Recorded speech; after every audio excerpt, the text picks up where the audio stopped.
buriya aba content creators batoya tugira ikibazo cyo gutakaza umwanya ku mbuga ubona nta kintu zimaze. Hano mu Rwanda hari imbuga nyinshi zidakora zitatanga umusaruro, ariko usanga ari abantu batakaza umwanya mwinshi kandi bumva ngo bashaka gukora amafaranga kuri internet. Niyo mpamvu nanjye nagutegura ikiganiro kikubwira zimwe mu mbuga nkoranyambaga zigera muri enye zitagize ikintu zimaze ku mu content creator mutoya ugishaka kuzamuka. Burya hari imbuga zitagize ikintu zimaze, niba ushaka gukora amafaranga kuri izi mbuga ntayo uzigera ubona. Niyo mpamvu naguteguriye izi mbuga zose uko ari enye zitagize ikintu zimaze hano mu Rwanda, kuko ntago ziri monetize nicyo bishatse gusobanura. Reka rero nimba ari ubwa mbere ugeze kuno muyoboro ubanze ukande subscribe, nimba kandi atari n'ubwa mbere ukande na like kuri kiganiro, zamura agatoki ukande kuri like kugira ngo kibe cyakwira ku bantu benshi. Araba ari inkunga iremereye cyane.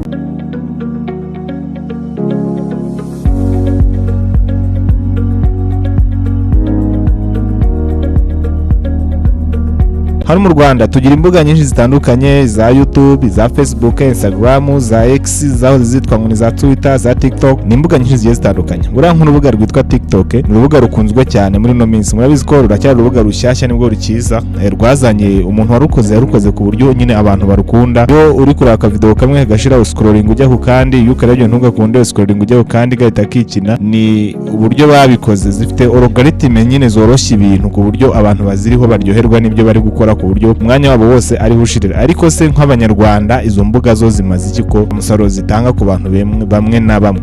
Muri izo mbuga rero naguteguriye uyu munsi urubuga rwa mbere buriya ngo utagira ikintu ubonaho hano mu Rwanda, urubuga rwitwa TikTok.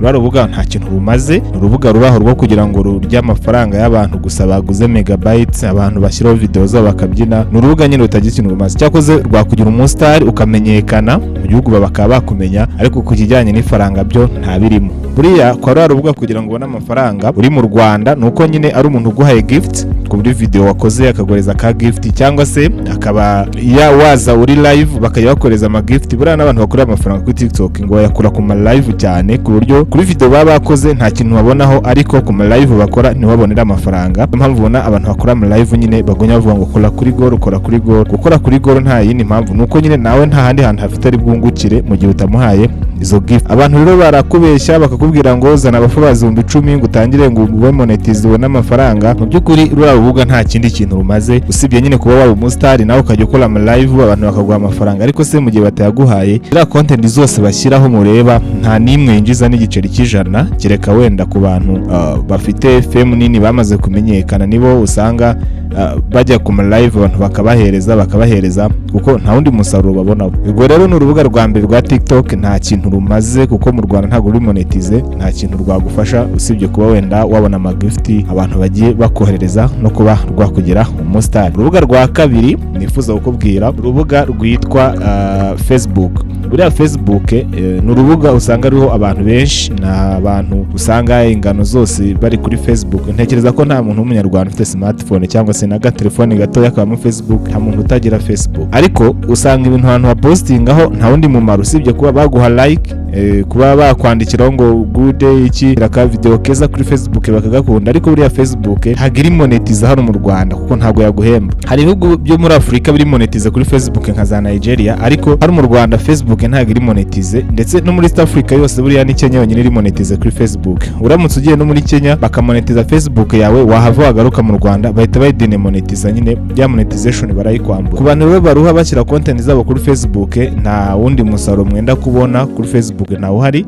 Ikintu cyonyine wenda ushobora kuhakura ni fame yo kuba abantu bakumenya, abantu bakamenya ko hari ibintu ukora runaka, ariko nta wundi musaruro ukwiye kuba wakitega kuri Facebook. Indi social media ya gatatu itagize ikintu imaze buriya ngo ni Instagram. Instagram ni urubuga rwiza, biranatangaje cyane, umuntu ashobora kubyumva akagira ngo ni ibihu, ariko buriya usibye ma gifts boherezanya ariko ntago videos za hano mu Rwanda wazimonetiza. Kunda kwibeshya mu abantu bari hanze y'u Rwanda bakoresha ama Instagram babona amafaranga mukagira ngo no mu Rwanda niko bimeze, ariko mu Rwanda ntago social media zabo ziri monetize. Kuri rero Instagram nayo yishyura. Mubona ko ibiriho ibintu byiza biri muri Full HD, amafoto. Abantu buriya abantu benshi bakomeye bafite amafaranga bakoresha za Instagram, usibye kuba wamenyekana wenda mwazahurira akagira ikintu akumarira, ko nta kindi kintu Instagram ikora. Ntiyaguhembera video ushyiraho, ntiyaguhembera amapost ushyiraho, cyakoze wenda ushobora kugira abantu benshi cyane bagukurikirana no kuri izi mbuga nyinshi twavuze, haba TikTok, haba Facebook, ushobora kugira abantu benshi bagukurikirana, wenda ukabona amakampani hano mu Rwanda yemera ko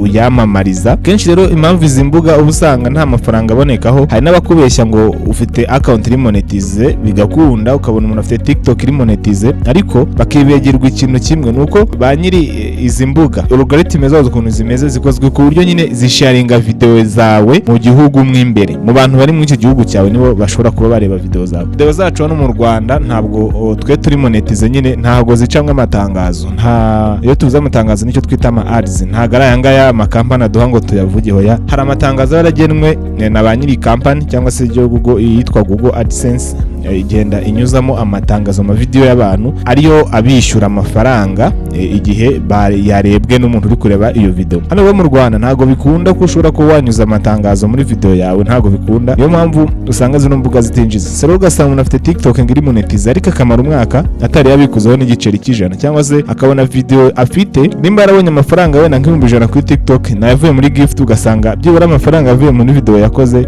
ni nk'igihumbi cyonyine. So murumva ko mu gihe cy'umwaka bari igihe kirekire uba waratakaje umwanya wawe. So Instagram, Facebook na TikTok kwirirwa rwose ubikoreraho cyane kandi umva ushaka kubona amafaranga, nta kintu byenda kugufasha. Cyakoze ku muntu ushaka kuba fame ho biroro. Urubuga rwa kane ni urubuga rwitwa X cyangwa se urwahoze rwitwa Twitter. Buriya ngo runo rubuga nta mafaranga wenda kurubonaho. Elon Musk yazanye uburyo ngo ugura badge ukajya postinga ibintu nawe akabiguhembera, ariko ushobora kugura badge y'amadolari 11 ukasanga mu kwezi nta nubwo winjiza mu madolari 11, kandi buriya badge ngigura amadolari 11 ku kwezi. So ugasanga ari mu kwezi amafaranga ntago wayakoreye, kubera ko ibintu nyine wa postinze nta impression byagize, nta bantu babikunze, nta like, nta comments, nta ma views menshi byagize ngo bibe byakinjiza amafaranga ube wayagaruza. So birasukunda ko hari abantu batari mu iki gihugu cyacu bashobora kuba bakinjiza amafaranga avuye ku izi mbuga nkoranyambaga, kubera ko ibihugu byabo biri monetize, ariko nkatwe biragoye, ntago bipfa gukunda, biba gakeya. Usanga nk'umuntu amaze nk'amezi 4 agura badge, ko amezi 4 bakamuherezamo nk'amadolari wenda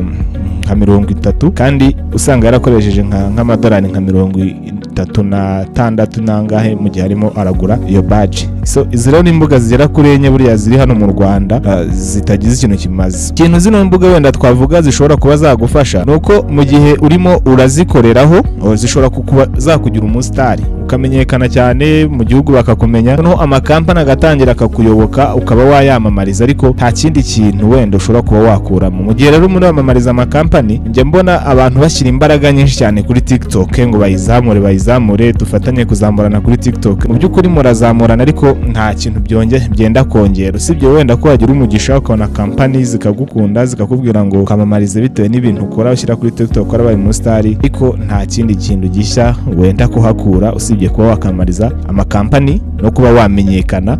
Buriya YouTube navuga ko abantu bayiriho barasuzugura, niko navuga, ntago bareba ibintu cyane, kubera ko nyine ibiri ibintu birebire mbere na mbere, kandi ibintu biriho ntago akenshi biba biri fani nk'ibiri kuzi mbuga zindi. Ubu usanga rero abantu badakunda kuba bahajya ngo barebe, niyo mpamvu usanga umuntu wamenyekanye ku izi mbuga zo hasi TikTok, Facebook na Instagram na X, iyo aje nko kuri YouTube ibintu bishobora kumwohera abantu bakahamusanga. So uwo ni umwe mu mubaro wazo, ariko ikijyanye no kuba zakwinjiriza amafaranga byo nta bihari. Noneho ushobora kuba wakibaza ngo ese kutubwiye imbuga utabonaho amafaranga uri hano mu Rwanda, nibone n'izihe mbuga umuntu akuba yakibandaho? Hari imbuga zigera muri 3 buriya hano mu Rwanda ushobora kuba zaguhemba kandi zikaguhemba neza mu gihe wazishyizemo imbaraga. Urubuga rwa mbere ni urubuga abantu benshi muraruzi, ni urubuga rwitwa YouTube.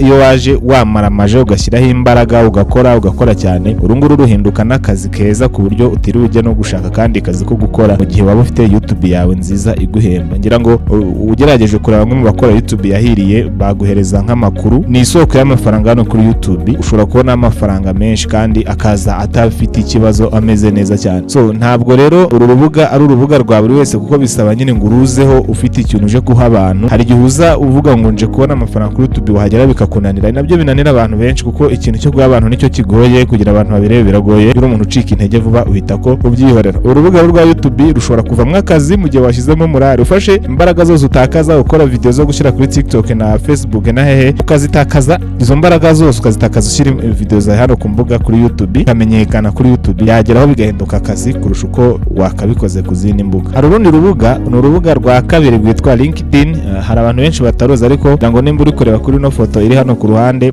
urabona ko runo rubuga rwitwa nyine LinkedIn rugufasha kuba wakubona n'akazi. Runo rubuga ni urubuga nyine ruhuriraho abantu b'abakire bagiye batandukanye. Bisaba ngo niba urugiyeho ushyireho profile nziza nyine ijyanye n'ibyo wize, ijyanye n'ubumenyi ufite, kubera ko abantu babo barahagusanga bakakubwira ati ngwino tuguha akazi. Ni urubuga abantu bashakiraho akazi ku bantu batari baruzi. Ushobora kurwifashisha, ujya kuri profile yawe ugashyiramo CV yawe, ugashyiramo ibyo wize neza ukabishyiramo, hanyuma abantu bareba profile yawe iyo babonye ibyo wize bihurana n'ibyo n'umwanya bafite, jya kubona baraguhamagara ati uzaze ukore akazi aha na. So ni urubuga rwiza rwa LinkedIn, nimba utanarufite ushobora gutangira narwo kugerageza kurukoresha kuko ni urubuga rutanga umusaruro.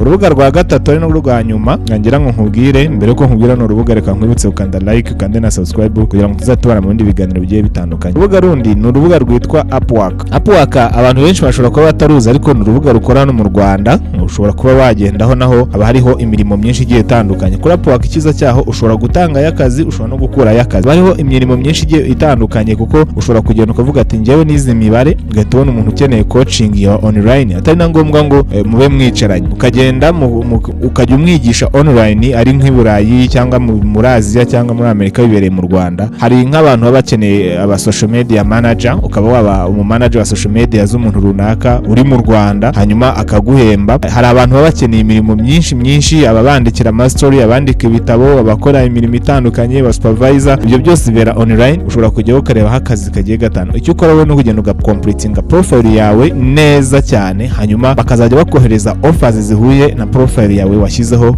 kuri ino app yitwa Upwork. Ni app nziza. Ikindi nka bonus nakubwira ni website. Buriya website hari abantu benshi batazizi ko zikora no mu Rwanda, ariko zirakora neza kurusha n'izi mbuga za YouTube kuko website iri monetiza hano mu Rwanda. Amatangazo anyuramo ku buryo nimba ufite website hashobora guca nk'amatangazo wowe ukaba wayibonera amafaranga. Ku bantu rero mudafite ama website ushobora kugenda mukiga gukora ama website, cyangwa se ukareba abantu babyize bakabigufasha nk'aba Olivier. Buriya hari umugabo witwa Olivier Regla, ngira ngo muramuzi kuri YouTube, ni n'umuhanga cyane mu bintu bijyanye no gukora ama website.